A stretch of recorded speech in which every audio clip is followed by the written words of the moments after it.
आज हम पढ़ेंगे रेशियो एनालिसिस के बारे में। और आज हम पढ़ने वाले हैं कि रेशियो एनालिसिस में कौन से फॉर्मूले यूज किए जाते हैं जिससे हम रेशियो कैलकुलेट कर सकते हैं। तो यहाँ पे देखिए, जैसे आपको यहाँ पे दिया है इंपॉर्टेंट रेशियो। इंपॉर्टेंट रेशियो में कौन से रेशियो है जो हमें यूज करना होता है रेशियो एनालिसिस का प्रॉब्लम सॉल्व करते हैं समय। तो देखिए, जैसे यहाँ पे दिया आपको ग्रॉस प्रॉफिट रेशियो। क्या दिया है? Gross profit ratio. ये आपका पहला formula gross profit ratio. Formula एकदम इजी है। यहाँ पे क्या है? Gross profit divide by sale into 100। क्या दिया formula? Gross profit divide by sale into 100। मतलब क्या है? जो भी ट्रेडिंग अकाउंट में ग्रॉस प्रॉफिट होता है, ठीक है, वो gross profit divide by sale into 100 करना। एकदम सिंपल फॉर्मूला है। उसके बाद में दूसरा फॉर्मूला दिया आपको net profit ratio. Net profit ratio मतलब क्या है? देखिए यहाँ पे फॉर्मूला क्या दिया है? Net profit divide by sale into 100। Net profit divide by sale into 100। जो आपको नेट प्रॉफिट कहां पे मिलता है? प्रॉफिट एंड लॉस अकाउंट में मिल जाता है। तो थर्ड रेशियो दिया आपको यहाँ पे ऑपरेटिंग रेशियो। तो ऑपरेटिंग रेशियो का फॉर्मूला क्या है? COGS। मतलब COGS मतलब cost of good sold plus operating expenses divide by sale into 100। यहाँ पे देखिए, जो कॉस्ट ऑफ गुड्स सोल्ड होता है ये आपको प्रॉब्लम में दिया रहता है, यहाँ पे नहीं दिया रहता। तो अगर नहीं दिया है तो यहाँ पे कैसे कैलकुलेट करना है? देखिए, cost of goods sold is equal to sales minus gross profit. क्या है? सेल्स माइनस ग्रॉस प्रॉफिट हो जाता है अपना कॉस्ट ऑफ गुड्स सोल्ड। और ऑपरेटिंग एक्सपेंसेस आपको दिए रहते हैं प्रॉब्लम में, ठीक है, लेकिन उसको आपको क्या करना होता है? टोटल करनी पड़ती है। यहाँ पे डायरेक्ट दिए तो डायरेक्ट आप लिख सकते हो। तो अगर यहाँ पे आपको पर्टिकुलर दिया नहीं कि ऑपरेटिंग एक्सपेंसेस कौन से हैं, यहाँ पे क्या है? तो कैसे इसको डिसाइड करना है? देखिए कि office and administration expenses plus selling and distribution expenses plus financial expenses. तो ये आपको सारे के सारे प्रॉफिट एंड लॉस अकाउंट में दिए हुए होते हैं। Office and administration expenses, selling and distribution expenses और फाइनेंशियल एक्सपेंसेस। तो इन तीनों की मतलब जो तीन एक्सपेंसेस आपको दिए गए हैं, इन तीनों का मिला के जो एक्सपेंसेस तैयार होता है आपका ऑपरेटिंग एक्सपेंसेस। तो ये ऑपरेटिंग एक्सपेंसेस आपको यहाँ पे लिखना है। यहाँ पे cost of goods sold plus operating expenses divide by sale into 100 करना है। उसके बाद में नेक्स्ट आपको दिया है एक्सपेंसेस रेशियो। क्या दिया आपको यहाँ पे? एक्सपेंसेस मतलब जैसे कि देखिए यहाँ पे जैसे कि ऑफिस एक्सपेंसेस होता है, एडमिनिस्ट्रेशन एक्सपेंसेस होता है, सेलिंग एंड डिस्ट्रीब्यूशन एक्सपेंस होता है, फाइनेंशियल एक्सपेंस होता है। ये वेरियस टाइप्स ऑफ एक्सपेंसेस आपको यहाँ पे दिए रहते हैं, तो उनका आपको एक रेशियो निकालना पड़ता है, ठीक है। तो उसके लिए आपको क्या दिया है? देखिए कि expenses ratio particular expenses divide by sale into 100। Particular मतलब कौन सा? अगर सेलिंग एंड डिस्ट्रीब्यूशन तो सेलिंग एंड डिस्ट्रीब्यूशन, एडमिनिस्ट्रेशन तो एडमिनिस्ट्रेशन, ऑफिस है तो ऑफिस और फाइनेंशियल एक्सपेंस है तो फाइनेंशियल एक्सपेंसेस। यहाँ पे आपको लिखना है, डिवाइड बाय सेल करना है, इनटू क्या करना है आपको यहाँ पे? 100 करना है। ये हो गया आपका एक्सपेंसेस रेशियो। उसके बाद आपको जो है यहाँ पे operating net profit ratio. Operating net profit ratio. अभी देखिए यहाँ पे जो दिया था आपको ये ऑपरेटिंग रेशियो था, यहाँ पे जो दिया है ऑपरेटिंग नेट प्रॉफिट रेशियो दिया है। तो ऑपरेटिंग नेट प्रॉफिट रेशियो का क्या फॉर्मूला है? यहाँ पे net operating profit divide by sale into 100। क्या फॉर्मूला दिया है? Net operating profit divide by sale into 100।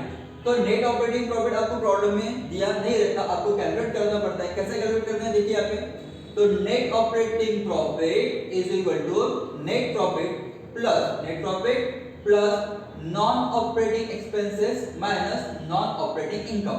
मतलब आपको जो नेट प्रॉफिट दिया रहेगा प्रॉफिट एंड लॉस अकाउंट में, नेट प्रॉफिट प्लस करना है उसमें आपको नॉन ऑपरेटिंग एक्सपेंसेस। क्या प्लस करना है आपको यहाँ पे? Non operating expenses and minus करना है नॉन ऑपरेटिंग का इनकम। नॉन ऑपरेटिंग क्या होता है कि जो हमें एक्चुअल बिजनेस रन करने के लिए यूज नहीं होते, ऐसे जो एक्सपेंस होते हैं या फिर इनकम जो होती है वो इनकम वो एक्सपेंसेस मतलब क्या होते हैं? तो यहाँ पे नॉन ऑपरेटिंग एक्सपेंसेस और इनकम होती है।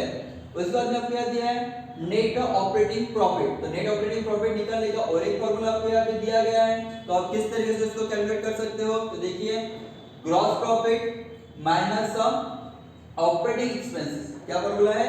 Gross profit minus operating expense कौन से होते हैं? यहाँ पे हमने आपको बताया है, तो ये सारे के सारे ऑपरेटिंग एक्सपेंसेस। तो ग्रॉस प्रॉफिट में से अगर आप ऑपरेटिंग एक्सपेंसेस माइनस कर लेते हो तो सीधा सीधा आपको मिल जाएगा यहाँ पे नेट ऑपरेटिंग प्रॉफिट, ठीक है।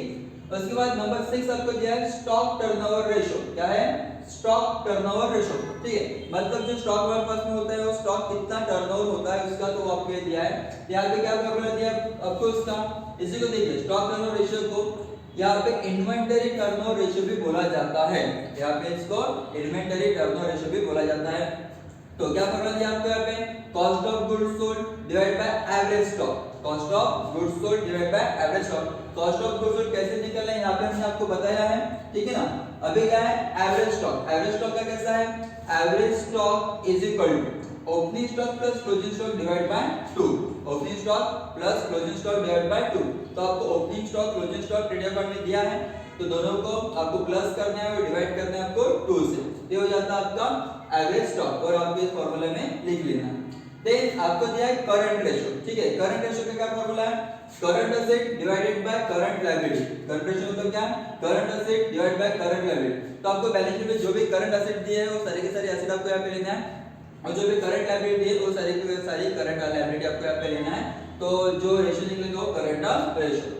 और इसके बाद में आपको इसी से डिपेंडेंट, इसी ऊपर डिपेंड होता है लिक्विड रेशियो। क्या होता है, लिक्विड रेशियो। लिक्विड रेशियो को और आपको दो नाम दिए हैं, उसमें क्विक रेशियो और एसिड टेस्ट रेशियो, ठीक है, ये आपके नाम दिए उसके। तो इसका फार्मूला क्या है, देखिए यहाँ पे, liquid acid divided by liquid liability. Liquid मतलब क्या होता है, तरलता, जो easily convert into the money, और जो क्या होता है, easily convert into the money, जो मनी में फट से कन्वर्ट हो सकता है। ऐसे जो एसिड होती है, ऐसे लायबिलिटी होती है, वो क्या होती है आपकी लिक्विड, ठीक है। तो यहाँ पे देखिए, जो liquid acid divided by liquid liability, तो यहाँ पे आपको लिक्विड एसिड मतलब कैसा है, कौन सी होती है, तो कैसा देखना है आपको, जो भी करंट एसिड है उसमें से आपको क्या करना है, स्टॉक को माइनस करना है। जो भी करंट एसिड आपको दी रहेगी उसमें से आपको सिर्फ क्या करना है, स्टॉक को माइनस करना है, ये हो जाएगा आपका क्या, लिक्विड एसिड। उसी के साथ में कैसा है, लिक्विड लायबिलिटी। लिक्विड लायबिलिटी क्या है, current liability minus the bank overdraft, minus the bank overdraft. क्योंकि देखिए यहाँ पे जो एसिड है और यहाँ पे जो लायबिलिटी है, ये easily not converted into the cash, easily इसको कैश में कन्वर्ट नहीं कर पाते, इसलिए इसको आपके यहाँ से माइनस करना होता है, ठीक है। ये हो गया आपका लिक्विड रेशियो। उसके बाद में आपको यहाँ पे दिया है फिक्स एसेट टर्नओवर रेशियो। क्या दिया है, फिक्स एसेट टर्नओवर रेशियो। तो फिक्स एसेट टर्नओवर रेशियो में यहाँ पे आपको दिया है net cell divide by net fix asset, net cell divide by net fix asset. अभी नेट सेल तो पता है, ठीक है, नेट सेल मतलब इसमें आपको रिटर्न वगैरह जो था माइनस वगैरह करने के बाद में जो सेल मिलेगा वो था आपका नेट सेल। लेकिन नेट फिक्स एसेट मतलब क्या है, जो भी फिक्स एसेट है आपके उसमें से डेप्रिसिएशन वगैरह माइनस करने के बाद में जो फिक्स एसेट बचेंगे वो होता है आपका नेट फिक्स एसेट, ठीक है। ये हो गया आपका fix asset turnover ratio. Then आपको दिया है नंबर 10 में डेटर्स टर्नओवर रेशियो। क्या दिया है, डेटर्स। डेटर्स मतलब कौन होते हैं, जिससे हमको पैसा लेना होता है, मतलब हमारे कस्टमर या फिर जिनको हमने पैसा दिया है उनसे हमको पैसा लेना है, तो वो कौन होते हैं, हमारे डेटर्स, जिससे हमको पैसा लेना है, जिससे हमको पैसा लेना है, वो होते हैं हमारे डेटर्स। तो डेटर्स टर्नओवर रेशियो आपको यहाँ पे निकालना है, तो इसका फॉर्मूला दिया आपको यहाँ पे, net credit sale, net credit sale. अभी डेटर्स कब क्रिएट होते हैं, जब आप क्रेडिट सेल करते हो। डेटर्स कब क्रिएट होते हैं, जब आप क्रेडिट सेल, मतलब आपने उधार में क्या की चीजें बेच दी, अब ये चीजें बेच दी आपने, तो पैसा उसी टाइम पे तो आने वाला नहीं है, पैसा कब आएगा, कुछ दिन के बाद आएगा। तो जिनसे वो पैसा आने वाला है वो हमारा डेटर्स हो गया। तो ये जो डेटर्स है यहाँ पे इसके लिए क्या करना है, वो क्रेडिट सेल से रिलेटेड होते हैं, वो क्या होते हैं, क्रेडिट सेल से रिलेटेड होते हैं। इसलिए आपने net credit sale divide by average और क्लोजिंग डेटर, एवरेज और क्लोजिंग का डेटर्स। अभी एवरेज डेटर्स मतलब क्या, opening debtors plus closing debtor divide by 2, हो गया एवरेज। उसके बाद में आपको क्या दिया यहाँ पे, क्लोजिंग डेटर्स, ठीक है ना। तो यहाँ पे जो आपको क्लोजिंग डेटर्स दिया रहेगा वो आप यहाँ पे लिख सकते हो। अभी डेटर्स मतलब क्या है, देखिए जो भी सैलरी डेटर्स रहेंगे और बिल से रिसीवेबल रहेंगे वो होता है आपके क्या, डेटर्स। मतलब सैलरी डेटर्स जो भी अलग अलग डेटर्स है जिससे पैसा मिलने वाला है, और जो बिल्स रिसीवेबल्स है उनसे भी आपको, और जो भी बिल से रिसीव उनसे भी आपको पैसा मिलने वाला होता है, तो वो होता है आपके क्या, टोटल मिलाए तो डेटर्स। उसके बाद आपको यहाँ पे दिया है क्रेडिटर टर्नओवर रेशियो। क्या दिया आपको यहाँ पे, क्रेडिटर टर्नओवर रेशियो। क्रेडिटर जो होता है वो परचेस से रिलेटेड होता है, क्योंकि कैसा होता है, क्रेडिटर मतलब कौन होता है, जिसको हमें पैसा देना है। क्रेडिटर मतलब कौन है, जिसको हमें पैसा देना है। किसी बिजनेस से हमने क्या कर लिया है, क्रेडिट में कुछ चीजें परचेस करके लाई, अभी वो पैसा हमने आज नहीं दिया, कल नहीं दिया, लेकिन देना तो पड़ेगा, तो जो देना है और जिसको देना है, ठीक है, तो वो होता है हमारा क्रेडिटर्स, ठीक है। तो क्रेडिटर्स को पैसा देना होता है आपको, इसलिए यहाँ पे नेट क्रेडिटर परचेस, ठीक है, डिवाइडेड बाय एवरेज और क्लोजिंग का क्रेडिटर्स। एवरेज मतलब वही opening plus closing divide by 2, है ना। क्लोजिंग का क्रेडिटर्स मतलब जो आपको दिया रहता है प्रॉब्लम में, वो क्लोजिंग का क्रेडिटर्स, मतलब साल के एंडिंग पे जो भी क्रेडिटर्स आपको दिखते हैं वो सारे के सारे क्रेडिटर्स। तो क्रेडिटर्स मतलब क्या कहते हैं आपको यहाँ पे, तो sundry creditors plus bills payable, sundry creditors plus bills payable, ये हो गया आपके एक्चुअल क्रेडिटर। देन नंबर 12 में क्या दिया आपको, डेब्ट टू इक्विटी रेशियो, डेब्ट मतलब कर्जा, डेब्ट मतलब कर्जा, डेब्ट टू इक्विटी रेशियो मतलब इक्विटी पे डेब्ट का कितना रेशियो निकलता है, इक्विटी पे डेब्ट का कितना रेशियो निकलता है, इसलिए क्या करना है आपको यहाँ पे, तो इक्विटी मतलब हमारा खुद का जो पैसा होता है, ठीक है, ओन कैपिटल जो होता है उसके ऊपर डेब्ट का क्या रेशियो, तो क्या लिखना है आपको, डेब्ट डिवाइडेड बाय इक्विटी, क्या लिखना है आपको यहाँ पे, डेब्ट डिवाइडेड बाय इक्विटी, ठीक है ना। अभी डेब्ट मतलब कौन सा, एक्सटर्नल इक्विटी, इसको बोलेंगे आप एक्सटर्नल मतलब बाहर का, मतलब हमारे बिजनेस के बाहर, बिजनेस के बाहर हमको जो भी पैसा देना है वो हो गया हमारा डेब्ट कर्जा, और डिवाइडेड बाय इक्विटी, कौन सा, इंटरनल इक्विटी, इंटरनल मतलब जो हमारे बिजनेस की इक्विटी है, बिजनेस की इक्विटी मतलब शेयर कैपिटल है हमारा, प्रेफरेंस शेयर कैपिटल है, उसके बाद में यहाँ पे आपको दिया रहता है रिटेन अर्निंग जो होते हैं, मतलब प्रॉफिट एंड लॉस जो होता है हमारे बिजनेस का, ठीक है, कुछ रिजर्व होते हैं जो हमारे बिजनेस के होते हैं, ये सारे के सारे जो होते हैं वो हमारे इंटरनल इक्विटीज में आ जाएंगे, ठीक है। तो डेब्ट डिवाइडेड बाय इक्विटी, ये होता है हमारा डेब्ट इक्विटी रेशियो, ठीक है।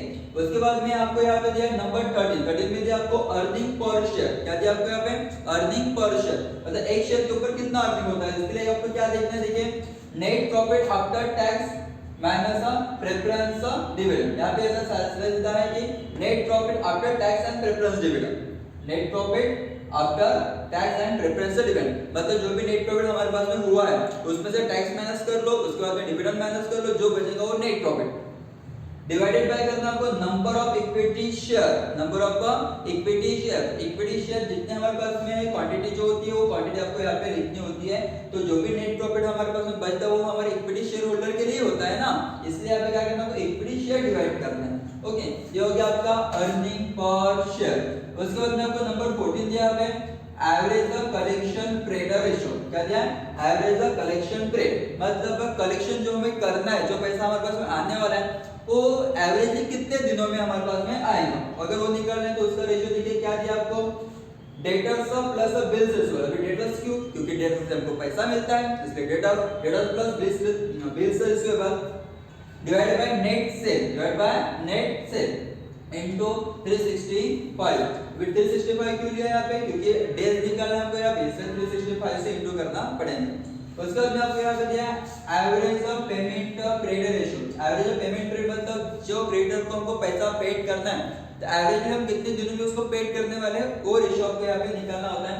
यहाँ पे दिया आपको creditors plus bills payable, creditors plus bills payable divide by net credit of purchase, divide by net credit purchase, credit purchase क्यों, क्योंकि पैसा देना है, देना क्यों है, क्योंकि हमने कुछ चीजें परचेज करके लाए होंगे उसके लिए आपको पैसा देना होता है, इसलिए यहाँ पे net credit of purchase into 365, okay. अगर कभी आपको प्रॉब्लम में मंथ में पूछा जाता है, मतलब ये जो आपको यहाँ पे एवरेज कलेक्शन पीरियड या फिर आप एवरेज ऑफ पेमेंट पीरियड निकालना है, ओके, तो यहाँ पे अगर आपको मंथ में पूछा जाता है तो एक साल में 12 महीने होते हैं, तो 12 यहाँ पे इंटू कितने करेंगे आप 12 कर लोगे। उसके बाद में अगर आपको वीकली पूछा जाता है तो एक साल में आपके 52 वीक्स होते हैं, इसलिए यहाँ पे कितना आएगा 52 वीक्स आएगा। और आपको अगर पर डे में पूछा गया है तो 365 डेज इन अ ईयर, ऐसा आपको आप यहाँ पे लिख सकते हो, ठीक है। तो ये जो बेसिक फॉर्मूले ये आपको बार बार पूछे जाते हैं आपके प्रॉब्लम में, तो इतने फॉर्मूले आपको लर्न होना जरूरी होता है। तो इसके जो प्रॉब्लम हम बनाएंगे नेक्स्ट वीडियो में, आपको इसके प्रॉब्लम ही पता चल जाएगा। तो रेशियो एनालिसिस के प्रॉब्लम देखने के लिए आप हमारे चैनल को सब्सक्राइब कीजिए।